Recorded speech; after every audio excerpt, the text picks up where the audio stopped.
পশ্চিম মেদিনীপুর জেলায় বেপাত্তা ৪৪,০০০ ভোটার। জেলা জুড়ে মৃত ভোটারের সংখ্যা দাঁড়ালো ৮৪,৪০০।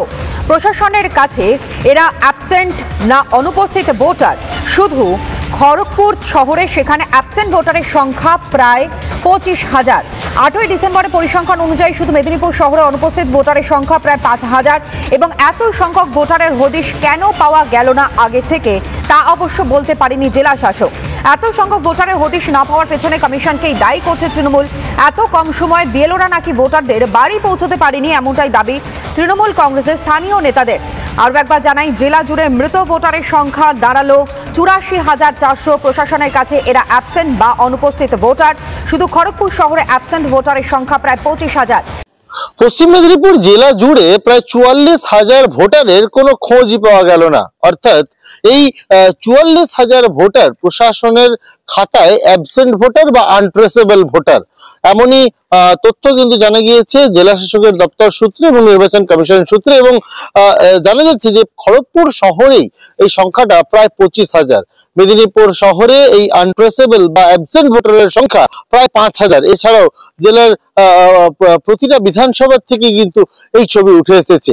এবং এখানেই বিরোধীদের দাবি, বিশেষ করে বিজেপির তরফে দাবি করা হচ্ছে যে এরা প্রত্যেকে কিন্তু ভুয়ো ভোটার। আর এতদিন এই ভুয়ো ভোটাররাই তালিকায় থেকে শাসক দলকে ভোটে জিততে সুবিধা করে দিয়ে গেছে। যদিও এই যে ভোটারের হদিশ পাওয়া গেল না, এ নিয়ে কিন্তু নির্বাচন কমিশনকেই কাঠগড়ায় তুলেছে শাসক দল তৃণমূল। তাদের দাবি যে খুব অল্প সময়ের মধ্যে এসআইআর প্রক্রিয়া সম্পন্ন করে এবং সেই জন্য বিএলওদের ঘাড়ে প্রচুর চাপ, এবং বিএলওরা নাকি পৌঁছতেই পারেনি ভোটারদের বাড়িতে। আর সেই জন্যই এত পরিমাণে ভোটার মিসিং। কিন্তু এই জায়গায় দাঁড়িয়ে এখনো পর্যন্ত কিন্তু প্রায় ৮৪,৪০০ জন মৃত ভোটারের নাম কিন্তু সামনে এসেছে, যাদেরকে কিন্তু তালিকা থেকে বাদ দেওয়ার প্রক্রিয়াও ইতিমধ্যে শুরু হয়ে গিয়েছে। অন্যদিকে প্রায় ৬০,০০০ ভোটার রয়েছে যারা এনামোরেশন ফর্ম ফিল আপ করে জমা দিয়েছেন, কিন্তু তাদের কোন রকম ম্যাপিং করানো যায়নি। অর্থাৎ দেখা গিয়েছে যে তাদের সাথে তাদের প্রয়োজনীয় ভোটার কিংবা